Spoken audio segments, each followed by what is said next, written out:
इन्द्रियानुभूतिलाई प्रवेश मार्ग बनाएर अतीन्द्रिय साधनामा भावपूर्ण प्रवेश गर। अति सुन्दर सूत्र छ ध्यानको लागि। ध्यान लगाउने केमा लगाउने? ध्यान गर्ने कसको ध्यान गर्ने? ध्यान गर्ने दुईटा क्षेत्रहरू छन्।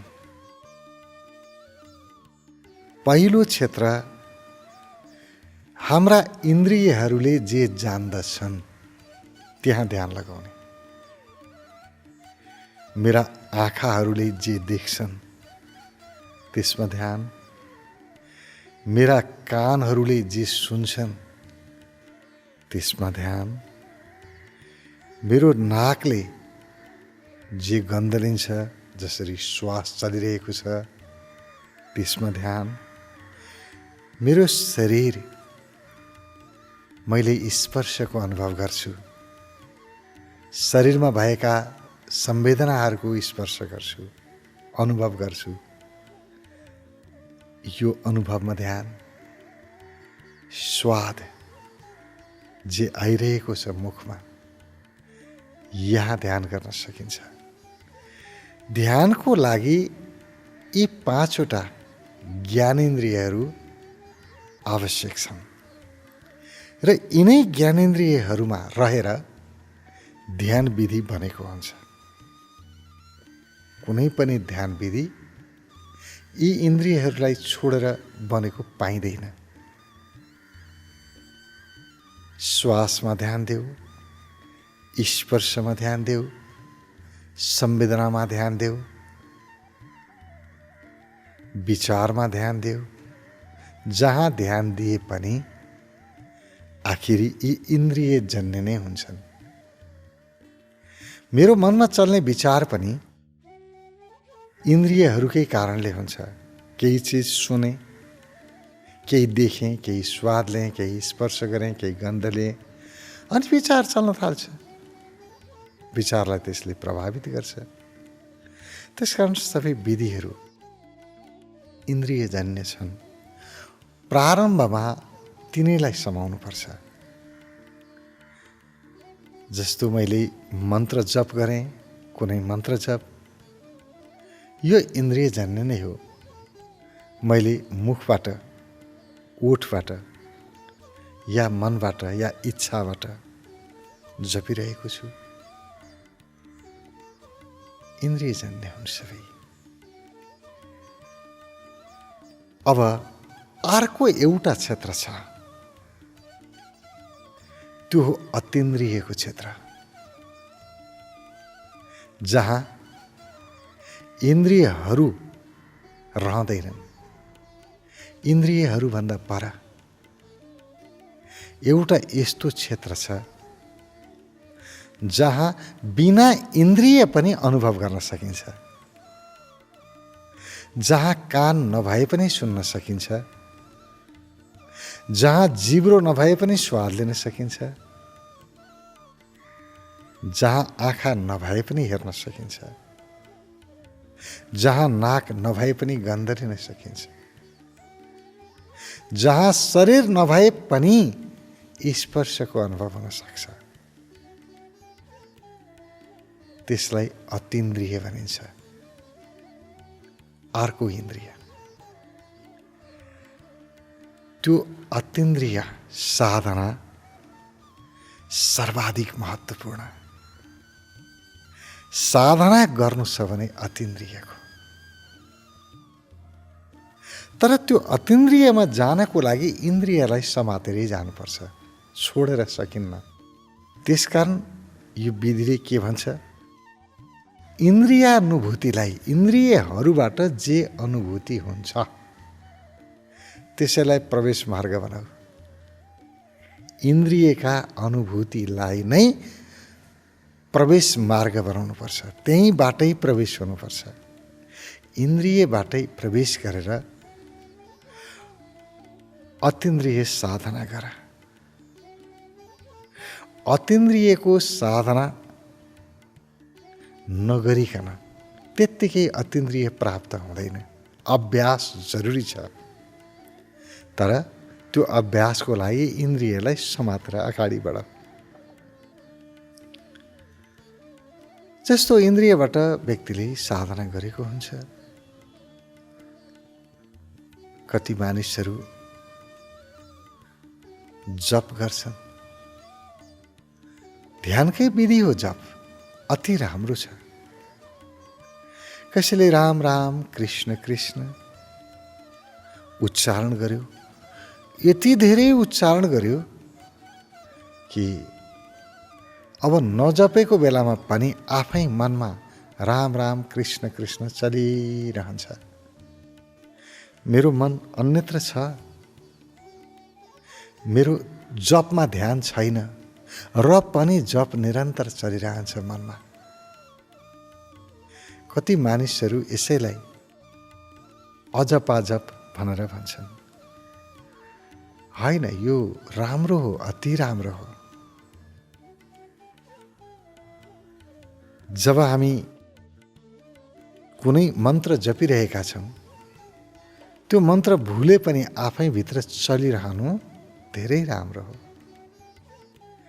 तर यो अजपा चाहिँ होइन, यो अतीन्द्रिय चाहिँ होइन, इन्द्रियबाटै जानेको हो। यो यहाँबाट अतीन्द्रिय साधना चाहिँ यसैलाई भन्न मिल्दैन। मैले जपिरहेँ, राम राम कृष्ण कृष्ण जपिरहेँ, जप्दा जप्दै मेरो अवचेतन मन यति अभ्यस्त भयो कि अब मैले अरू काम गर्दाखेरि पनि भित्र चलिरहन्छ। त्यही राम्रो हो, तर मेरो जपको कारणले भएको हो।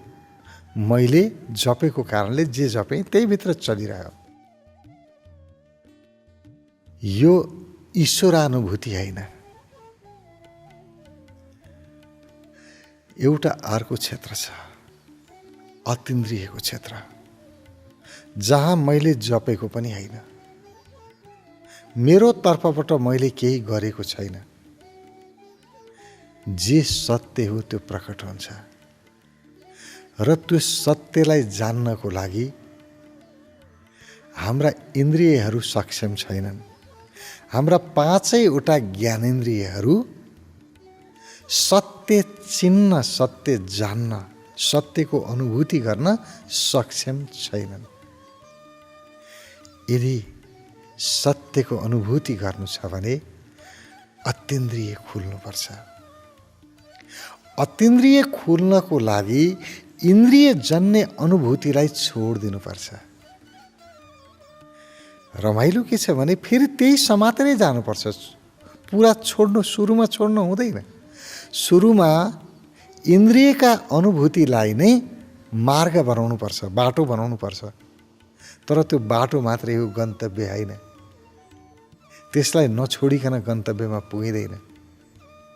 मलाई छतमा जानु छ, एक तला माथि पुग्नु छ,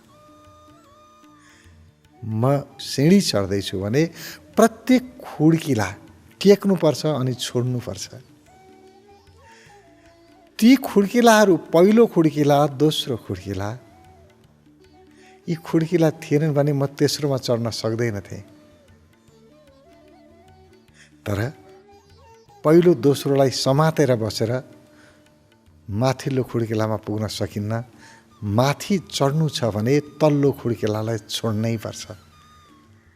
त्यसै गरी इन्द्रिय अनुभूति खुड्किला मात्रै हो। अतीन्द्रियमा प्रवेश गर्नको लागि इन्द्रियका सम्पूर्ण अनुभूतिहरूलाई छोडिदिनुपर्छ। मैले जे आवाज सुनिरहेको छु, यो सुनाइलाई छोडिदिने। एउटा यस्तो ध्वनि, यस्तो आवाज, यस्तो अचम्मको सुनाइ अनुभव हुन्छ, जुन सुनाइ सुन्नको लागि यो कान चाहिँदैन। एउटा यस्तो स्वादको अनुभव हुन्छ, जुन स्वाद जान्नको लागि यो मुख चाहिँदैन। यस्तो एउटा दृश्यको अनुभव हुन्छ, जुन दृश्य हेर्नको लागि यी आँखा चाहिँदैनन्। नभए पनि हुन्छ। यस्तो गजब स्पर्शको अनुभव हुन्छ जुन स्पर्शको अनुभव गर्न यो छाला चाहिँदैन।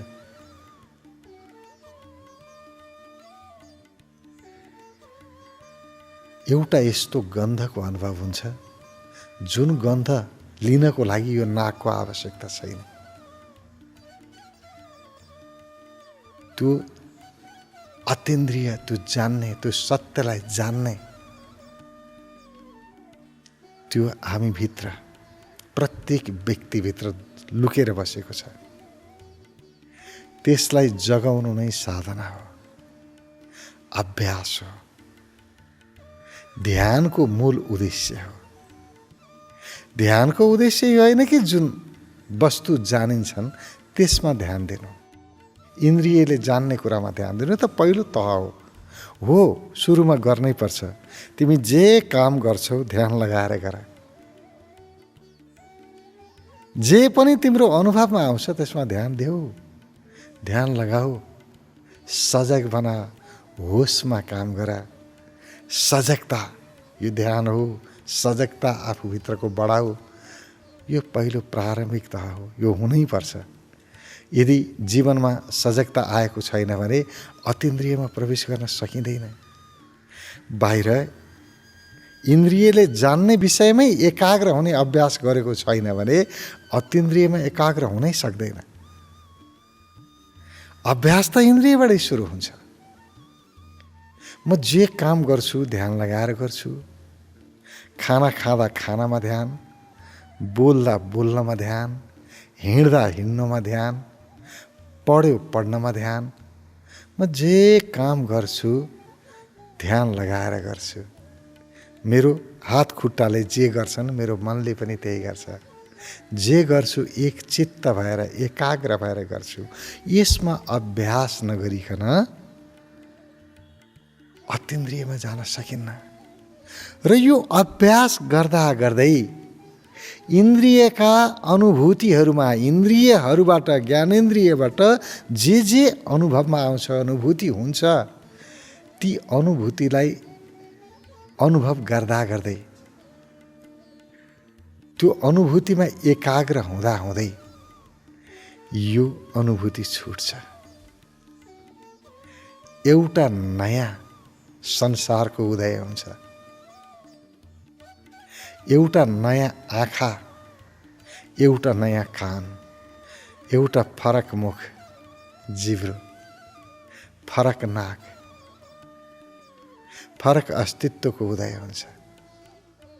एक प्रकारले भन्ने हो भने नयाँ जन्म भएको अनुभव हुन्छ। अहिलेको हाम्रो जीवन इन्द्रियजन्य छ।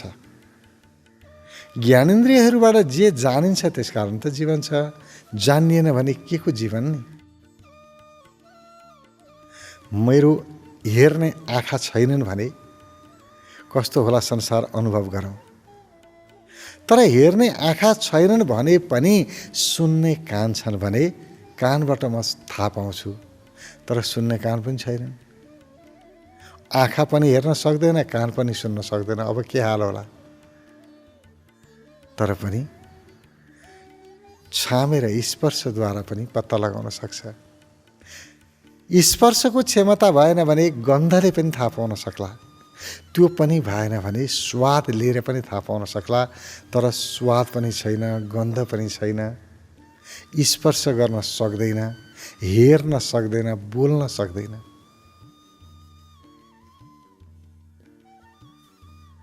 सुन्न सक्दैन। के हाल होला? कस्तो होला? संसारबाट व्यक्ति कट्छ। तर अचम्म यी सबै ज्ञानेन्द्रिय नहुँदाखेरि त्यो अवस्थामा पनि अर्को छैटौँ इन्द्रिय छ जसलाई अतीन्द्रिय भनिन्छ। हो, त्यो इन्द्रियले यो संसारलाई चाहिँ जान्न सक्दैन। फेरि यो जगतलाई अतीन्द्रियले जान्न सक्दैन। यसको लागि इन्द्रिय नै चाहिन्छ। अर्को एउटा संसार छ, अर्को एउटा जीवन छ। दुईटा जीवन, बाहिर जान्ने इन्द्रियजन्य जीवन जुन हामीले भोगिरहेका छौँ, अर्को एउटा जीवन छ अतीन्द्रिय जीवन, जसले ईश्वरीय तत्त्व, अलौकिक तत्त्वलाई मात्रै जान्न सक्छ। त्यो अतीन्द्रिय साधना ध्यानको अन्तिम उद्देश्य हो। ध्यान सिक्ने मानिसहरूले अतीन्द्रियमा जाने विधा सिक्नै पर्छ। त्यसकारण यो सूत्रले के भन्छ? इन्द्रियबाट हुने अनुभूतिलाई नै बाटो बनाऊ। पहिला त इन्द्रियजन्य अनुभूतिमै एकाग्र हुने अभ्यास गर। त्यसपछि भावपूर्ण, किनभने भित्र अतीन्द्रियमा जानको लागि भाव जरुरी छ। भावलाई नसमाइकन इन्द्रिय अनुभूति त राम्रोसँग गर्न सकिन्न। भाव नभइकन इन्द्रिय अनुभूति हुँदैन भनेपछि अतीन्द्रिय अनुभूति कसरी गर्ने र? त्यसकारण भावपूर्ण हुनैपर्छ। भावपूर्ण भएर अतीन्द्रिय साधनामा प्रवेश गर्नुपर्छ। अतीन्द्रिय साधना त्यो हो जहाँ इन्द्रिय छुटे, पुरै मौन भयो, चकमन्नता भयो, बाहिरी प्रभाव रत्ती पनि छैन। म छु बस, त्यति मात्रै हो, अरू केही पनि छैन। आफ्नो हुनु बाँकी छ। त्यहाँ भित्रबाट यति धेरै कुरा उत्पन्न हुन्छ जुन विषयहरू हामीले यी इन्द्रियहरूबाट अनुभव गर्न सक्दैनथ्यौँ। त्यो भन्दा धेरै कुराहरू, त्यो भन्दा अलौकिक कुराहरू अतीन्द्रियबाट अनुभव गर्न सकिन्छ। नयाँ रस, नयाँ गन्ध, नयाँ दृष्टि, नयाँ दृश्य, नयाँ आवाज, नयाँ शब्द, अनौठो, अचम्म लाग्दो यो संसार हामी भित्र छ भने हामीले जान्न सक्नुपर्छ। नभएको कुरा होइन, बाहिरको लिएर आएर जान्नु भने होइन, महीसँग छ। इन्द्रिय पनि मसँग छ, अतीन्द्रिय पनि मसँग छ। आफूसँग भएको कुरा त सबै जान्नु पर्यो नि। आफूसँग भएको सबै कुरालाई जान्नु हाम्रो अधिकार हो, धर्म हो, कर्तव्य हो। आफूलाई जान्नु पर्यो नि समग्रतामा। मसँग के छ त थाहा पाउनु पर्यो नि। मसँग मन छ, बुद्धि छ, विचार छ, मसँग बानी छ, आदतहरू छन्, संस्कार छ, थाहा छ, सबै कुरा छ। त्योभन्दा गहिरोमा मसँग के छ? मसँग यी बाहिर खुल्ने दृष्टि मात्रै छन् कि भित्र अर्को पनि छ भने मैले थाहा पाउनु पर्यो। छैन भने छोडिदेऊ। भएको कुरा त थाहा पाउनु पर्यो नि। यो आफूलाई जान्नु हो, आफूलाई थाहा पाउनु हो। त्यसकारण यो सूत्र अत्यन्तै महत्त्वपूर्ण छ। ध्यानको अति गहिरो स्थितिमा प्रवेश गर्नको लागि अतीन्द्रिय अत्यावश्यक छ। अतीन्द्रिय नजानिकन ध्यानलाई जान्न सकिँदैन, चिन्न सकिन्न। साधना अतीन्द्रियको गर्नै पर्छ। इन्द्रियानुभूतिलाई प्रवेश मार्ग बनाएर अतीन्द्रिय साधनामा भावपूर्ण प्रवेश गर। अतीन्द्रिय साधनामा प्रवेश गर। छोड्दे यो कानलाई, अर्को कानको उदय हुन देऊ। यो आँखालाई बन्द गर, तेस्रो नेत्र अर्को आँखालाई उदय हुन देऊ। यो नाकलाई छोड्देऊ, अर्को नाकको अनुभव गर। यी छालाहरू, यो शरीरलाई यति स्थिर राख कि शरीर नभएको अशरीरी अवस्थाको बोध हुन्छ र त्यहाँ पनि म हुन्छु। शरीर रहँदैन र पनि म हुन्छु हो, त्यसको स्पर्श गर। आफ्नो स्पर्श गर। शरीर त आज छ, भोलि छैन, यसको भरोसा छैन। तर शरीर होस् या नहोस्, शरीरभित्र रहेको म कहिल्यै पनि मर्दिन, म छु हो, त्यसको स्पर्श गर। त्यसको स्पर्श अतीन्द्रियले मात्रै गर्न सक्छ। त्यसलाई अतीन्द्रियले मात्रै जान्न सक्छ। इन्द्रियले त शरीरलाई मात्रै जान्दछ। शरीरभन्दा भित्रको मलाई इन्द्रियले जान्न सक्दैन, यी ज्ञानेन्द्रियहरूले जान्ने सामर्थ्य राख्दैन। त्यो अतीन्द्रियको साधना जरुरी छ ध्यानको गहिराईमा जान चाहनेहरूका लागि। म सूत्र एकपटक फेरि दोहोऱ्याउँ। इन्द्रियानुभूतिलाई प्रवेश मार्ग बनाएर अतीन्द्रिय साधनामा भावपूर्ण प्रवेश गर।